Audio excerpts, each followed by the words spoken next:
The morning sun crept through the blinds of Donald Trump's Florida office as he sipped his coffee. It was early 2023, nearly 2 years since he had left the White House. The room was quiet except for the gentle hum of the air conditioning. Trump had been going through boxes of documents from his time as president, a task he had put off for too long. Most of the papers were routine, briefings he had received, speech drafts, and various memos. Nothing that caught his eye until he reached a folder marked Treasury Department, Classified. Trump frowned. He didn't remember this folder, and it seemed out of place among his personal files. Inside were spreadsheets and financial reports that detailed strange patterns of money moving between accounts. At first glance, they looked like standard government tracking of foreign transactions. But as Trump flipped through the pages, certain names and organizations kept appearing. Many had connections to the Clinton Foundation. That's odd, Trump muttered to himself. He wasn't looking for anything related to his former political rivals, but the documents had practically fallen into his lap.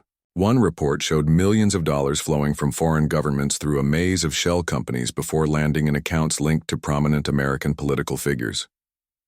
Trump leaned back in his chair, tapping his pen against the desk. Was this just routine international business or something more concerning? His instinct told him something wasn't right. After decades in business and 4 years as president, he had developed a nose for when numbers didn't add up.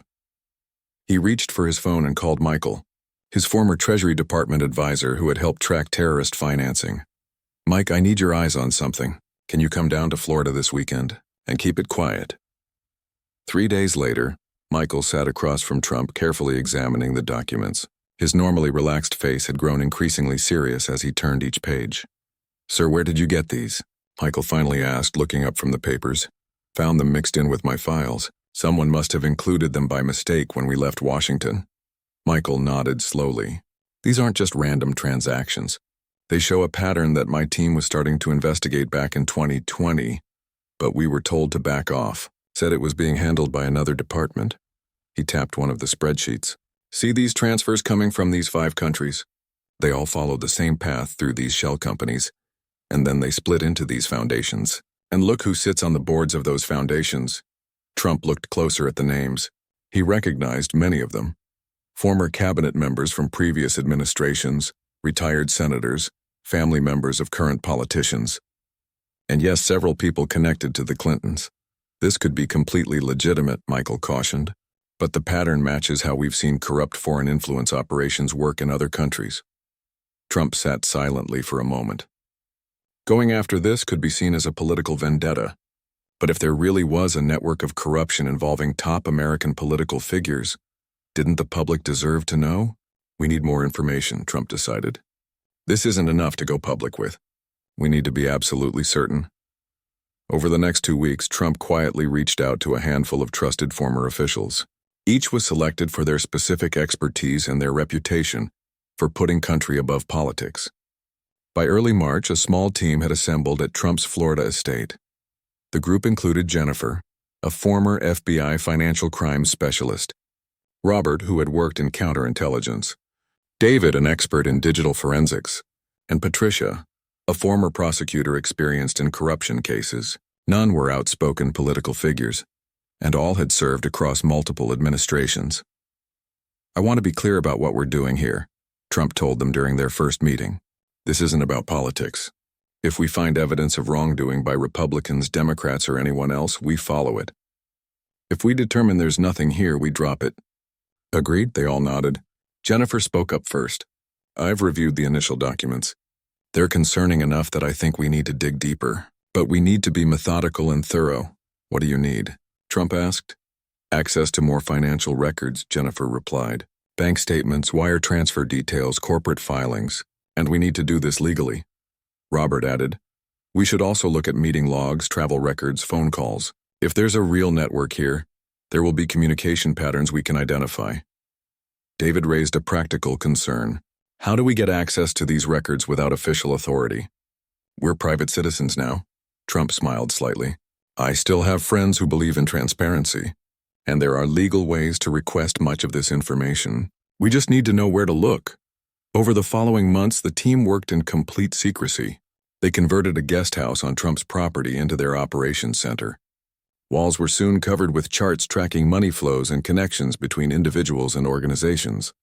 Each team member brought in trusted associates when specialized knowledge was needed. Patricia established strict protocols for handling information. Everything must be obtained legally, she insisted. Nothing we do can compromise the integrity of what we find. By June, they had uncovered what appeared to be a sophisticated network operating for over a decade. Foreign governments and corporations would make large contributions to certain foundations or invest in specific businesses. Those entities would then direct funds through a complex web of transactions that ultimately benefited key decision-makers in American politics. The genius of it is how it all looks legitimate on the surface, Jennifer explained during a team briefing. Each individual transaction can be explained away. It's only when you step back and see the whole pattern that it becomes clear.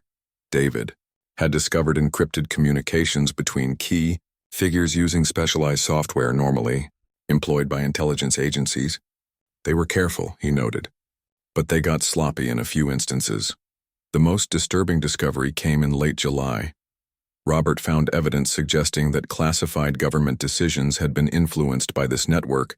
Trade policies, diplomatic positions, and even some national security matters appeared to have been shaped by these hidden financial connections. This goes beyond simple corruption, Robert said grimly. This could be considered a national security threat. As the team compiled their evidence, they faced growing obstacles.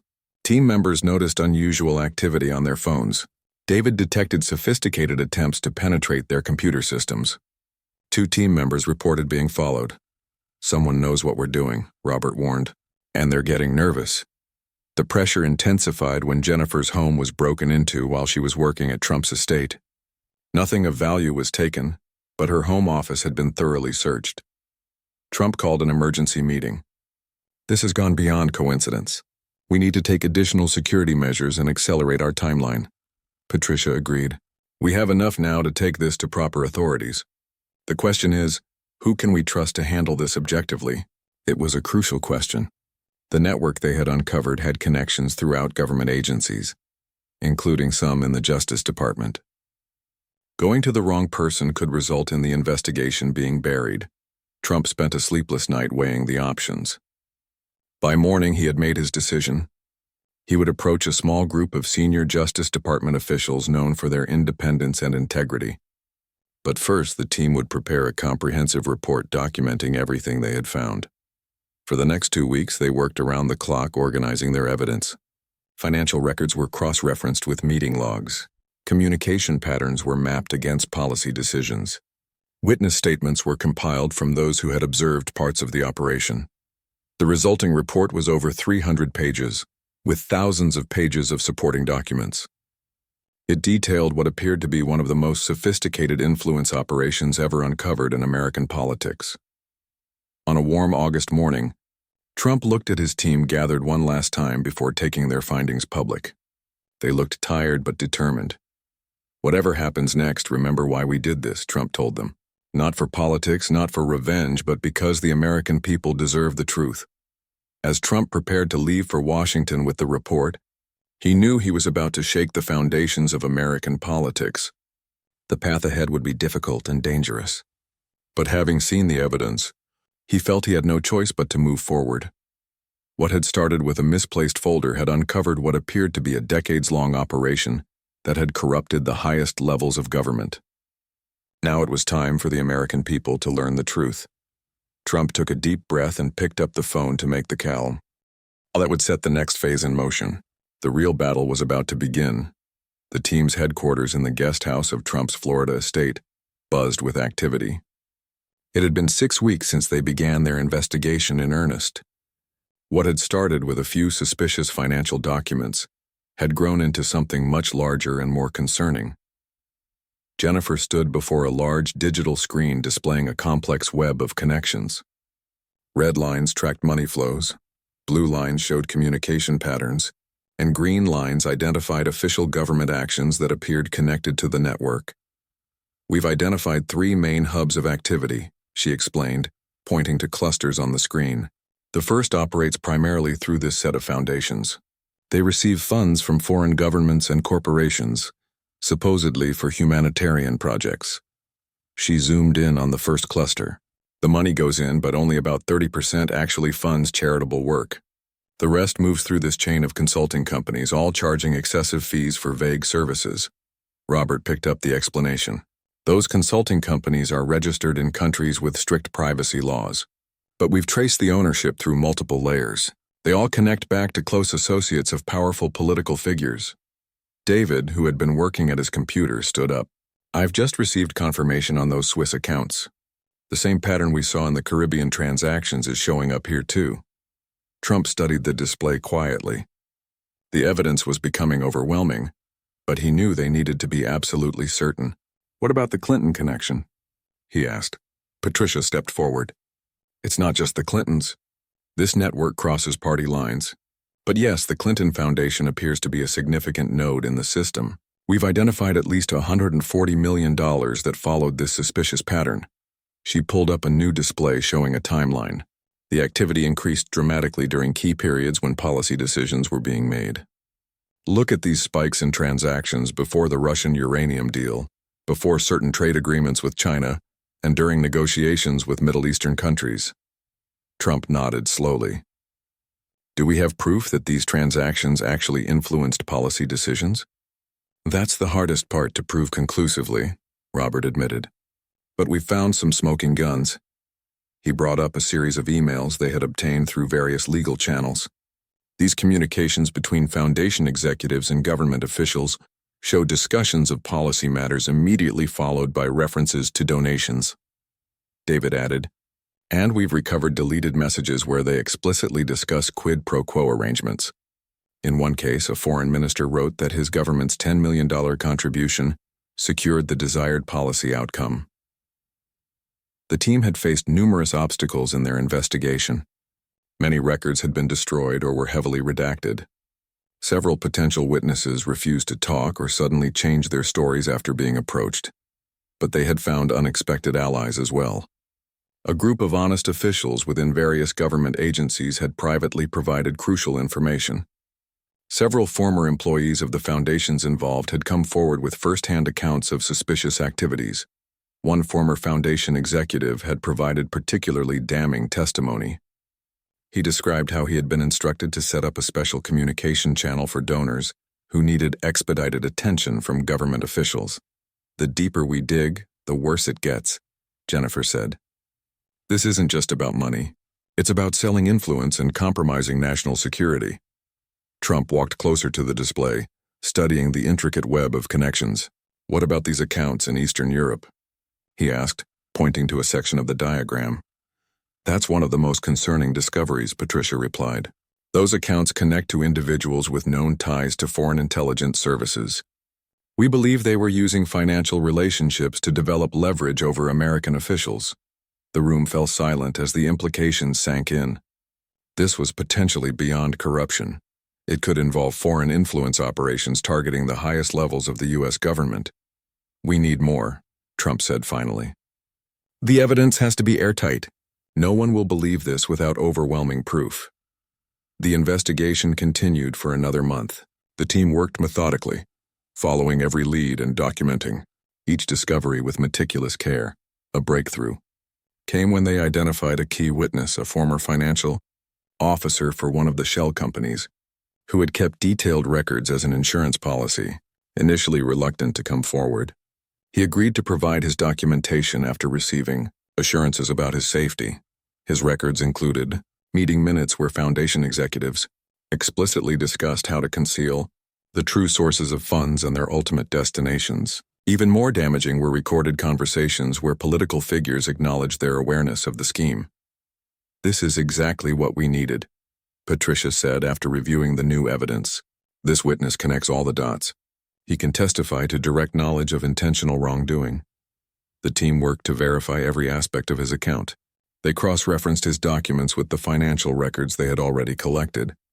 They confirmed meeting dates through travel records and checked phone logs to verify calls he described. His story checks out completely, Jennifer confirmed after their review. Every verifiable detail is consistent with other evidence we've gathered. As they compiled their findings, A clear picture emerged of how the network operated. Foreign entities seeking influence would make large donations to certain foundations or invest in specific businesses. The money would then move through a series of shell companies and consulting firms, with each transfer disguised as payment for legitimate services. Eventually, the funds would reach accounts controlled by or benefiting key decision-makers in the American government. These officials would then take actions favorable to the original donors, approving deals, changing policy positions, or providing sensitive information. The scheme had been operating for over 15 years, growing more sophisticated over time. It had started small but expanded to involve hundreds of millions of dollars and dozens of officials across multiple administrations. Most disturbing were the connections to America's geopolitical rivals. The team uncovered evidence that hostile foreign governments had effectively purchased policy decisions through this network. This explains so many puzzling policy shifts over the years, Robert said during one briefing. Decisions that seem to go against American interests suddenly make sense when you see who was really benefiting. By this point, the team had expanded slightly to include trusted experts in various fields needed for the investigation. Each new member was carefully vetted and given access only to specific aspects of the case. A former intelligence analyst helped identify the national security implications. A forensic accountant assisted with tracking the most complex financial transactions. A cybersecurity expert strengthened their digital security and helped recover encrypted communications. Trump insisted on regular briefings, often asking challenging questions that pushed the team to strengthen their case. "We'll be accused of political motivation," he reminded them. Every claim must be backed by irrefutable evidence. The pressure continued to mount as they worked. Team members reported increased surveillance. Their secure communications were targeted by sophisticated hacking attempts. Anonymous threats were received. "They know we're getting close," David said after detecting another attempt to breach their systems. "These aren't amateur hackers. These are state-level resources being deployed against us." The team implemented additional security measures. They began using counter-surveillance techniques when traveling. Critical evidence was backed up in multiple secure locations. They established emergency protocols in case any team member was compromised. Despite the challenges, their case continued to strengthen. By the fourth month of investigation, they had assembled what Patricia described as the most comprehensive documentation of government corruption I've ever seen. The evidence included banking records showing the flow of funds through multiple countries, corporate filings revealing the true ownership of shell companies, communications between key figures discussing aspects of the scheme, witness testimony from insiders who had participated in various aspects of the operation, government records showing official actions that benefited those providing the funds, analysis demonstrating the statistical impossibility of these connections being coincidental. As they prepared to take their findings to authorities, Trump gathered the team for a serious discussion. "We need to consider the implications of what happens next," he said. "Once we present this evidence, powerful people will do everything possible to discredit it and discredit us. They'll claim this is politically motivated. They'll attack each of you personally." The team members exchanged glances. They had all considered this possibility. Jennifer spoke first. "I've been in law enforcement my entire career. I've always followed the evidence regardless of where it led. I'm not going to stop now because the targets are powerful." Robert nodded in agreement. "We've uncovered a direct threat to national security. We have an obligation to expose it." One by one, each team member affirmed their commitment to seeing the investigation through to its conclusion. Trump looked at them with respect. "Then we move forward. But we need to be strategic about how we present this. The evidence must speak for itself." They spent the next week organizing their findings into a comprehensive report. It began with an executive summary outlining the scope of the network and its key participants. The main body provided detailed evidence for each claim, carefully sourced and documented. Technical appendices included financial analysis, timelines of suspicious activities, and profiles of the major figures involved. Every assertion was supported by multiple sources of evidence. "This report needs to be accessible to the public but detailed enough for legal proceedings," Patricia advised. "We need to strike the right balance." They prepared versions for different audiences, a detailed technical version for investigators, a more accessible summary for the media. and a comprehensive legal brief for potential prosecutions. As they finalized their preparations, Trump received an unexpected call from a former Justice Department official he had worked with during his administration. "I've heard rumors about what you're doing," the official said. "You need to be extremely careful about who you trust with this information. There are people in current leadership positions who may be compromised." The warning added a new layer of complexity to their plans. If the corruption extended into the agencies responsible for investigating such matters, who could they safely approach? After careful consideration, Trump and the team identified a small group of officials known for their integrity and independence. They would make their initial presentation to this group and gauge their reaction before proceeding further. The night before they were scheduled to leave for Washington, Trump visited the team's headquarters for a final review. The evidence wall had grown to cover nearly every surface. Years of corrupt activities were mapped out in meticulous detail. What had started with a few suspicious transactions had revealed a vast network that had compromised American governance at the highest levels. "Tomorrow, everything changes," Trump told the team quietly. "Once this information becomes public, there's no going back." "Are we absolutely certain about our conclusions?" Jennifer gestured to the evidence surrounding them. "Every claim is verified by multiple sources. Every connection is documented." "This is the most solid case I've ever worked on," Trump nodded slowly. "Then it's time for the American people to learn the truth." As the team packed up their evidence for the trip to Washington, they knew they were about to trigger one of the biggest political earthquakes in American history.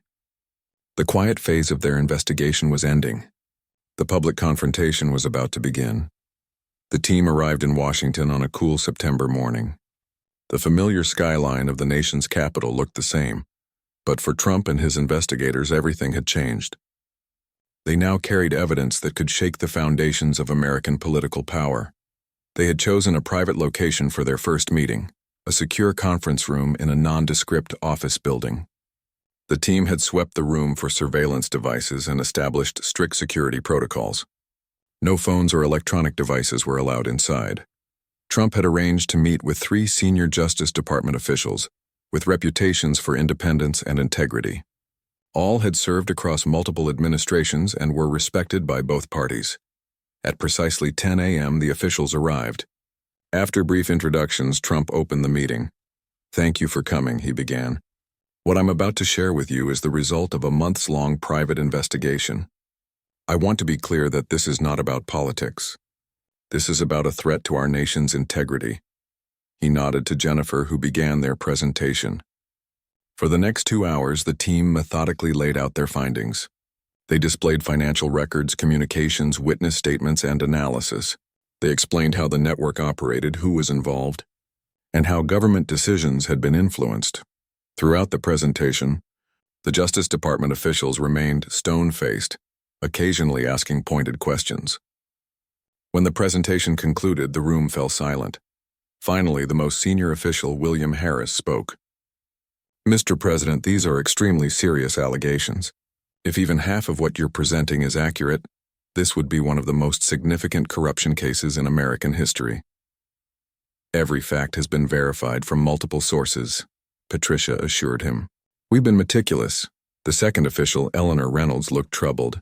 "The scope of this, it crosses agencies, administrations, party lines. The political implications are enormous, which is exactly why it needs to be investigated properly," Trump replied. "The American people deserve to know if their government has been compromised." The third official, James Chen, had said little during the presentation. Now he asked the most challenging question. "Why should we believe this isn't politically motivated? You've had your differences with many of the people implicated here." Trump had anticipated this question. "That's why I'm not asking you to take my word for it. The evidence speaks for itself. And that's why I've kept myself at arm's length from the actual investigation. These professionals have followed the evidence wherever it led, regardless of political affiliation." Jennifer added, "You'll find that this network involves figures from both major parties. This isn't partisan." The officials asked to confer privately. When they returned, Harris spoke for the group. "We agree this warrants further investigation, but we need to proceed carefully. This touches too many powerful people to rush into anything." They agreed to establish a small, trusted team within the Justice Department to review the evidence. The officials would personally oversee this process to ensure its integrity.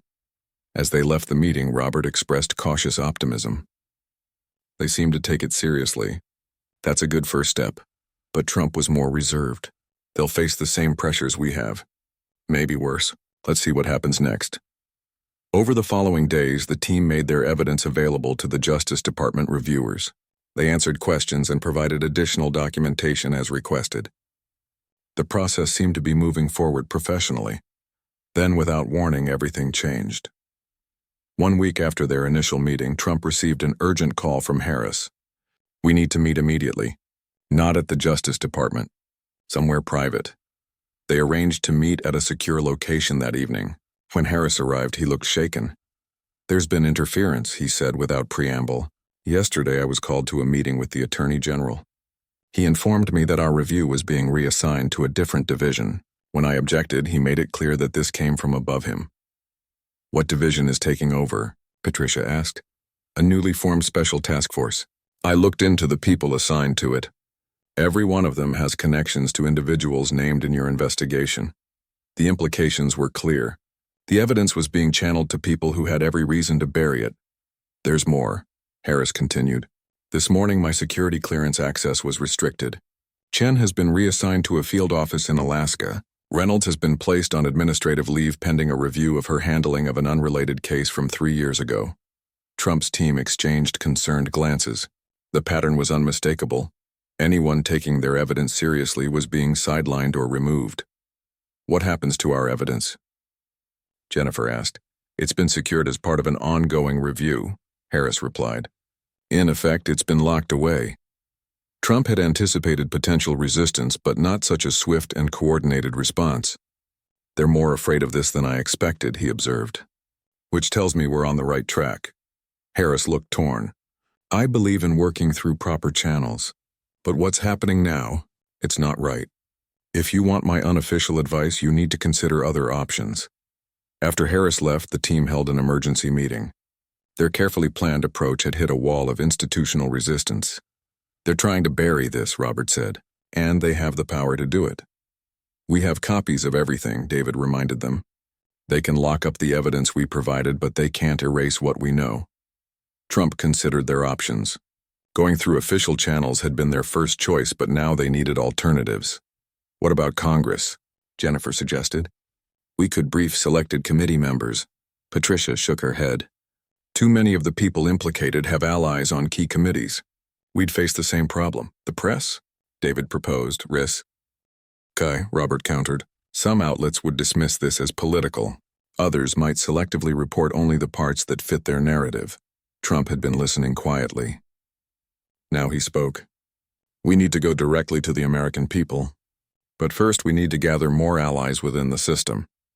Over the next 2 weeks, they discreetly approached selected officials across various agencies, people known for their integrity, who might be willing to stand against corruption regardless of political cost. The response was mixed. Some were immediately supportive, disgusted by what they saw in the evidence. Others were hesitant, concerned about the personal and professional risks. A few declined to get involved at all, but gradually a coalition began to form. It included current and former officials from the FBI, CIA, State Department, and military. None were high-profile political figures, but all were respected professionals. Meanwhile, the forces aligned against them intensified their efforts. Team members reported being followed. Their financial records were scrutinized. Former associates were questioned about their activities. Then came the first public attack.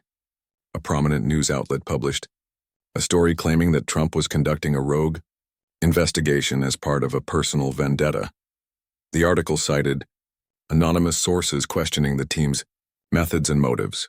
Similar stories appeared in other media outlets over the following days. None mentioned the actual evidence or the specific allegations. Instead, they focused on characterizing the investigation as politically motivated. "They're trying to discredit us before we even go public with the evidence," Jennifer observed. The pressure continued to escalate.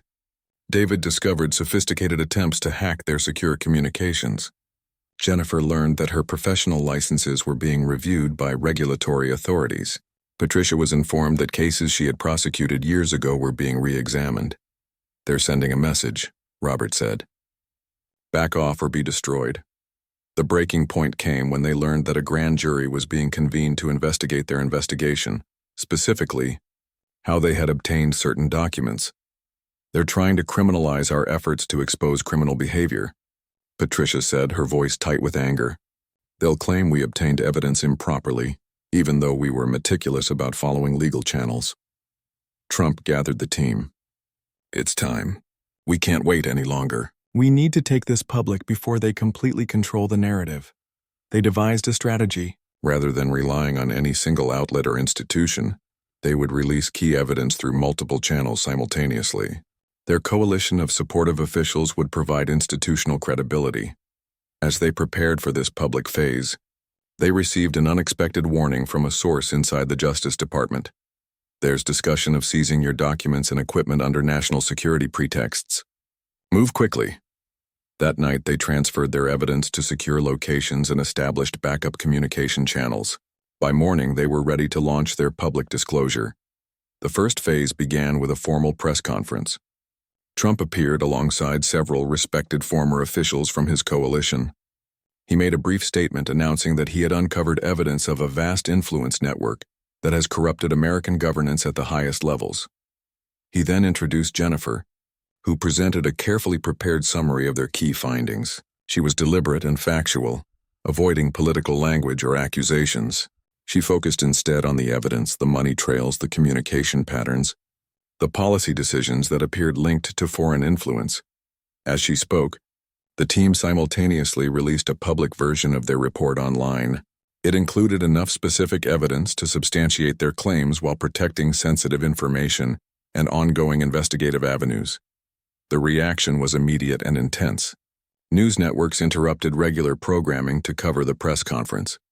Social media exploded with discussion and debate. The report website received so much traffic it temporarily crashed. The political establishment responded with a coordinated denial. Spokespersons for implicated officials dismissed the allegations as politically motivated fabrications and conspiracy theories. They questioned the team's motives, methods, and credibility. Most notably, the Clinton Foundation issued a lengthy statement calling the investigation a vindictive fishing expedition and denied any wrongdoing. The statement carefully avoided addressing the specific financial transactions highlighted in the report. By evening, the battle lines were clearly drawn. Some media outlets covered the substance of the allegations, diving into the evidence presented. Others focused almost exclusively on framing it as a political attack. Public reaction was similarly divided. Many citizens expressed shock at the detailed evidence, while others dismissed it as another partisan conflict. The next day brought a new level of resistance. The Justice Department announced it was investigating potential mishandling of classified information by Trump's team. Financial regulators launched inquiries into companies connected to team members. Congressional allies of implicated officials called for investigations into the investigators.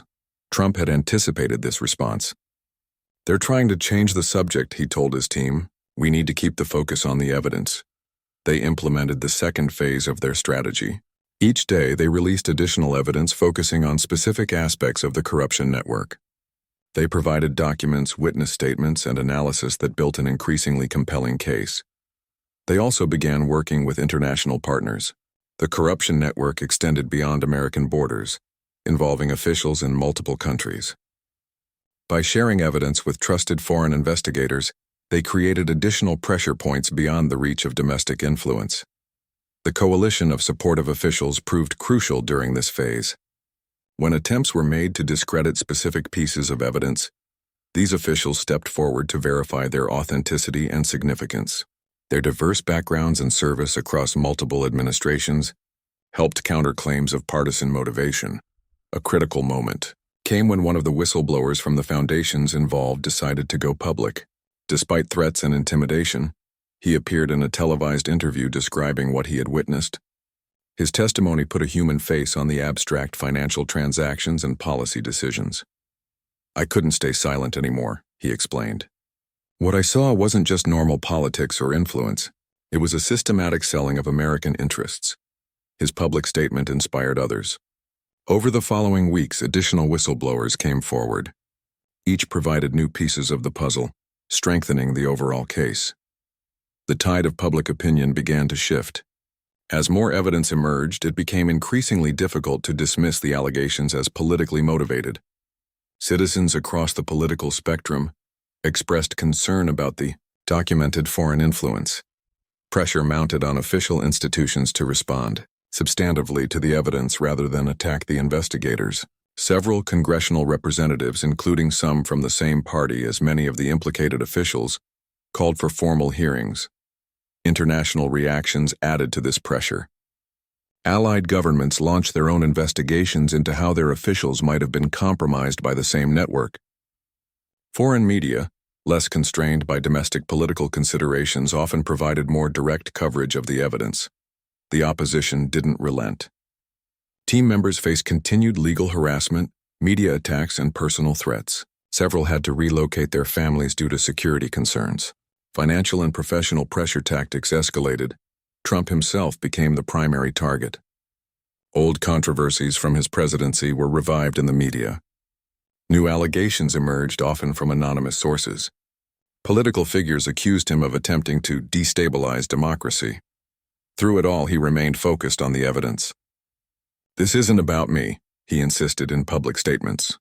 "This is about a system of corruption that has undermined American sovereignty. The evidence speaks for itself."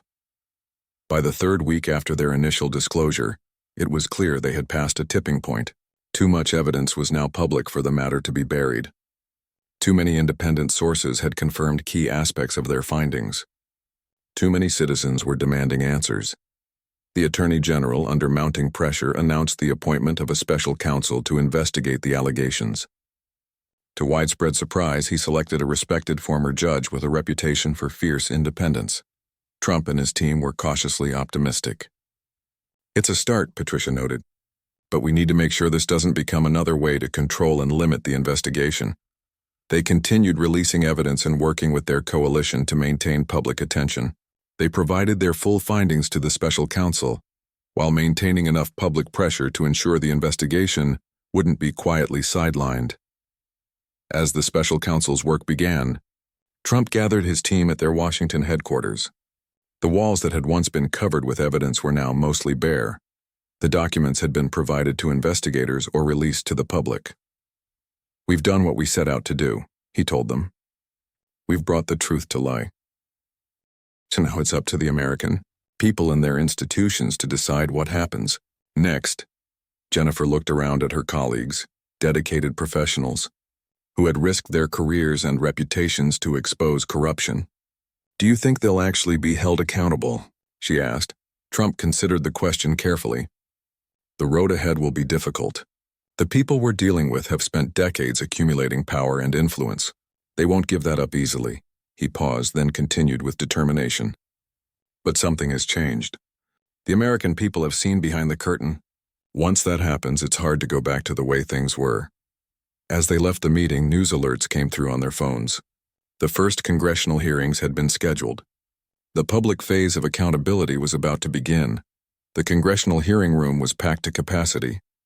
Journalists filled the press section, their cameras focused on the witness table. Citizens who had lined up before dawn occupied every available public seat. Millions more watched the live broadcast. Across the country and around the world, this was the moment many had been waiting for. The first public hearing on what the media had dubbed the Influence Network. After weeks of leaked documents, press conferences, and fierce debate, the American people would finally hear direct testimony under oath. Trump's team had prepared meticulously for this day. They had worked with congressional allies to ensure the hearing would focus on substance rather than political theater. They had carefully selected which evidence to highlight and which witnesses would testify. Jennifer would be their lead witness. As a former FBI financial crimes specialist with an impeccable record, she brought professional credibility to their case. More importantly, she could explain complex financial transactions in terms ordinary citizens could understand. As the hearing began, the committee chairman outlined the procedures and emphasized the historic significance of the investigation. "The allegations before us today suggest a level of corruption and foreign influence that threatens the very foundations of our democracy. Our duty is to follow the evidence wherever it leads without fear or favor. Jennifer was sworn in and began her testimony. Using clear language and visual aids, she walked the committee through key aspects of their investigation. She explained how money flowed from foreign entities through foundations and shell companies to benefit powerful American officials. She showed how these financial relationships coincided with policy decisions favorable to the foreign donors. This was not normal lobbying or diplomatic influence, she explained. This was a sophisticated operation designed to bypass transparency laws and disclosure requirements. The ultimate beneficiaries took great care to maintain plausible deniability. When questioned about specific examples, Jennifer provided detailed evidence. She displayed banking records showing suspicious transactions. She presented meeting logs demonstrating connections between financial activities and official decisions. She quoted from communications where participants discussed the need for secrecy. Committee members' reactions split largely along party lines. Those aligned with implicated officials focused on questioning the investigation's methods, rather than addressing the evidence itself. They challenged the team's authority to access certain documents and suggested political motivation. Those less connected to the accused officials asked more substantive questions, digging deeper into the evidence and its implications. Several 1 year after Trump's initial public revelations, Washington, D.C. had changed in ways both visible and invisible. The most obvious signs were the ongoing legal proceedings, grand jury sessions, court hearings, and the steady stream of officials arriving for depositions. Less visible but equally significant were the shifts in how government operated, how the media covered power, and how citizens viewed their institutions. The special counsel investigation had expanded far beyond its initial scope. What began as an inquiry into one influence network had uncovered connected operations spanning decades. The investigation now involved teams of prosecutors working across multiple jurisdictions, coordinating with law enforcement agencies both domestic and international. The first indictments had come 4 months after Trump's evidence went public. They targeted not the highest-profile figures, but the financial operators who had managed the complex money flows, the accountants, lawyers, and fixers who had constructed the labyrinth of shell companies and disguised transactions. These initial cases established crucial legal precedents. Courts rejected claims of executive privilege and attorney-client privilege when evidence suggested they were being used to conceal criminal activity. Judges ruled that foundations and nonprofits could not shield financial records when there was credible evidence of their use in influence operations. These rulings created the legal framework for the more significant cases to follow. 6 months into the investigation, indictments reached higher levels. Former foundation executives faced charges of money laundering, tax fraud, and failure to register as foreign agents. Former government officials were charged with honest services fraud, accepting bribes and making false statements. The Clinton Foundation case became the centerpiece of the prosecutions. After initial denials and attempts to characterize issues as administrative oversights, the evidence became too overwhelming to dispute. Financial records, witness testimony, and internal communications established a clear pattern of using charitable work as cover for influence peddling. The Foundation's defense strategy shifted from denying wrongdoing to negotiating terms. It agreed to dissolve and transfer legitimate charitable programs to independent organizations. Its assets were placed in receivership pending final resolution of criminal and civil proceedings. The Clinton name, once one of the most powerful brands in global philanthropy, was now irrevocably tainted. The personal legal consequences for those involved varied widely. Some cooperated early, providing valuable testimony in exchange for leniency. Others fought every charge, using their considerable resources to mount aggressive legal defenses. A few fled the country, seeking refuge in nations without extradition treaties. Beyond the criminal proceedings, civil litigation created another layer of accountability. Government agencies filed suits to recover funds and void compromised contracts. Foreign governments sought damages for decisions made under corrupt influence. Private parties launched class action lawsuits on behalf of those harmed by tainted policies.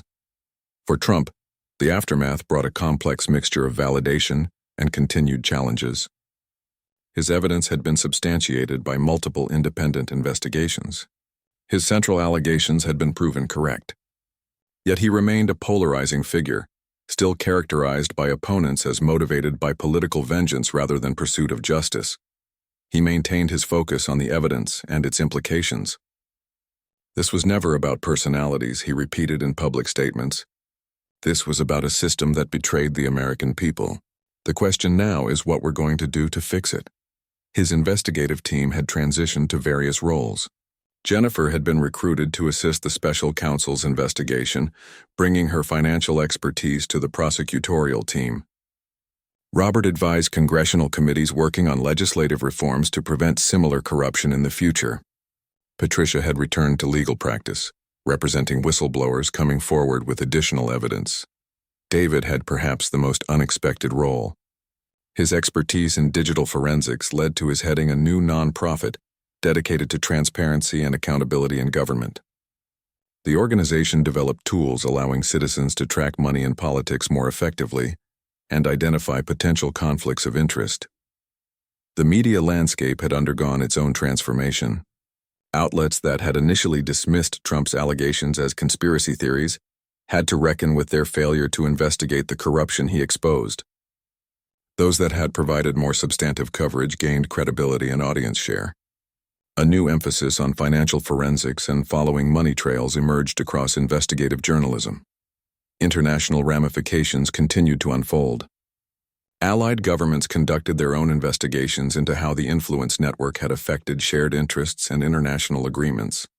Several treaties and multinational arrangements were re-examined in light of evidence.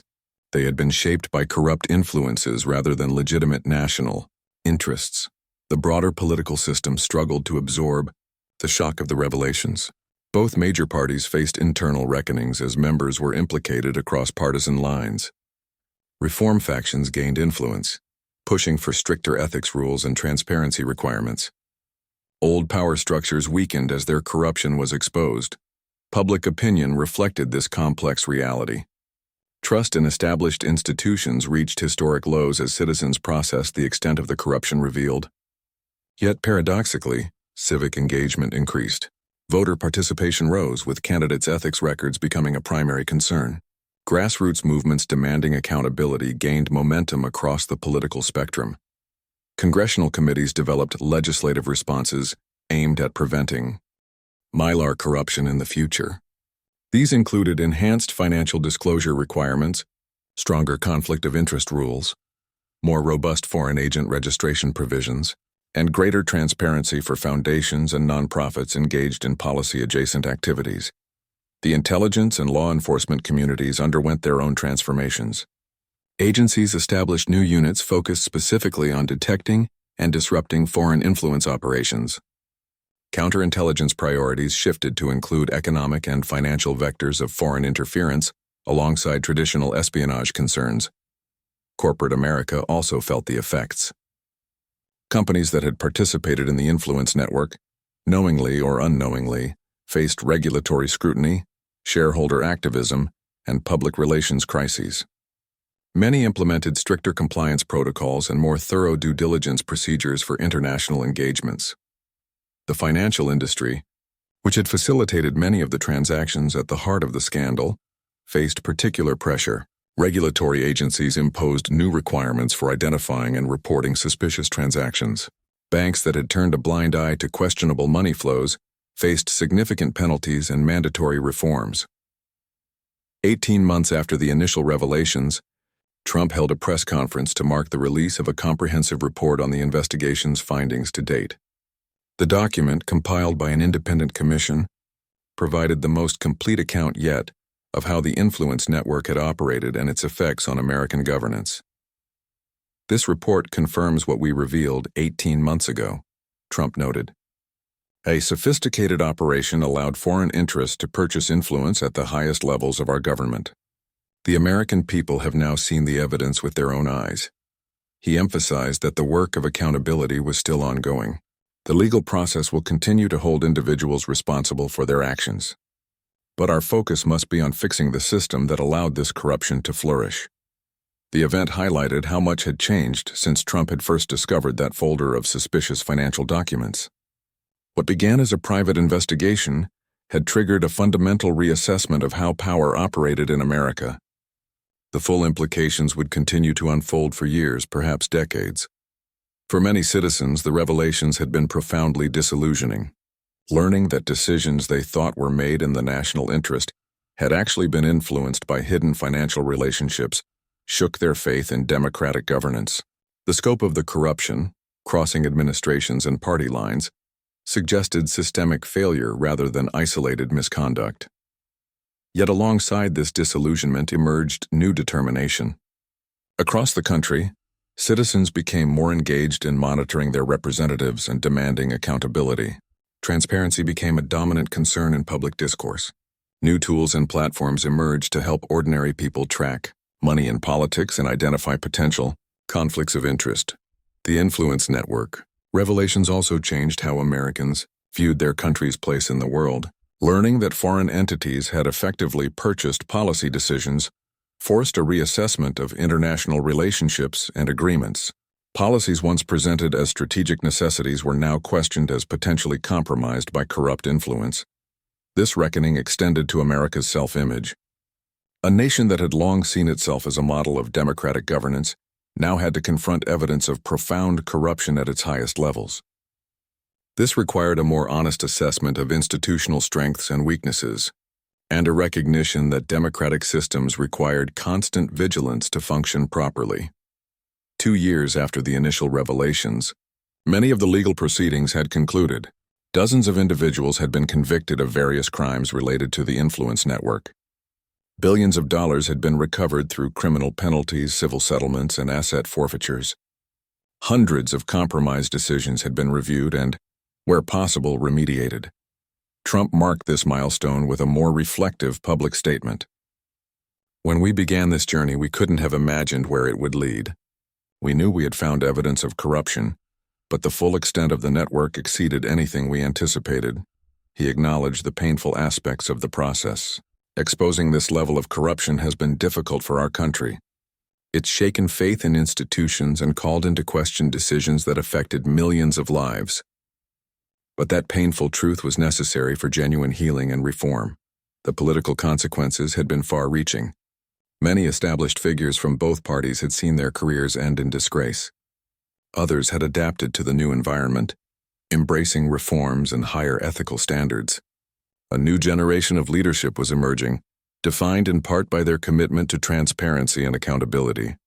For Trump personally, the aftermath brought a complicated legacy. Those who had supported his investigation from the beginning viewed him as having performed an essential service to American democracy, exposing corruption that threatened its foundations.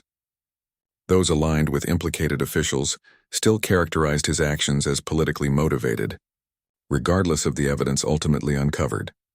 In his private reflections, Trump considered what might have happened if he hadn't discovered that initial folder of documents, or if he had chosen to ignore what he found. The influence network would have continued operating in the shadows, selling American interests to the highest bidders. Foreign powers would have maintained their purchased influence over critical policies. The corruption would have spread further through the system. Instead, a chance discovery and the determination to follow the evidence had triggered a national reckoning. The process had been messy, painful, and incomplete. Not everyone who deserved accountability had faced it. Not every compromised decision had been identified or corrected. The system still had vulnerabilities that could be exploited by future corruption, but something fundamental had changed. A network that depended on secrecy and public ignorance had been exposed. Citizens now understood how corruption could infiltrate democratic institutions. They had seen evidence of how foreign influence could compromise national sovereignty. That awareness created the possibility of more effective safeguards and more engaged oversight. 3 years after the initial revelations, Trump attended the opening of a new academic center dedicated to government ethics and transparency. The center would train future public servants, conduct research on preventing corruption, and develop technologies to enhance accountability. During the ceremony, he reflected on the journey from that first folder of documents to the national transformation still underway. This began with evidence that many powerful people hoped would never see the light of day. They counted on their influence to keep their actions hidden. They believed the system would protect them from accountability. He looked out at the audience of students, journalists, and reform advocates. The lesson of the past 3 years is that truth has a power of its own. When citizens see evidence with their own eyes, when they understand how their interests have been betrayed, they demand better. And that demand, more than any investigation or prosecution, is what ultimately drives meaningful change. As he concluded his remarks, Trump emphasized that the work was ongoing. Exposing one corrupt network doesn't end the threat. Power will always attract those who seek to abuse it. Foreign interests will always look for ways to influence our decisions. Maintaining the integrity of our democracy requires constant vigilance. The influence network scandal had permanently altered the American political landscape. It had ended careers, changed laws, reshaped institutions, and transformed public expectations. It had forced a more honest reckoning with the vulnerabilities of democratic systems and the responsibilities of citizenship. For the average American, the most significant change was a new awareness of how power really operated and how it could be corrupted. Citizens now looked beyond official explanations and surface appearances, asking more probing questions about who benefited from particular decisions and why. They understood that democracy required their active participation and oversight, not just their occasional votes. This heightened awareness created the foundation for genuine reform. New laws and regulations provided better safeguards against corruption, but the most important protection was an engaged citizenry unwilling to accept governance that didn't serve the public interest. The influence network had thrived in darkness. It could not survive in the light of public scrutiny. Trump's role in this transformation would be debated by historians for generations. Was he motivated by public service or personal vendetta? Did his investigation strengthen American democracy by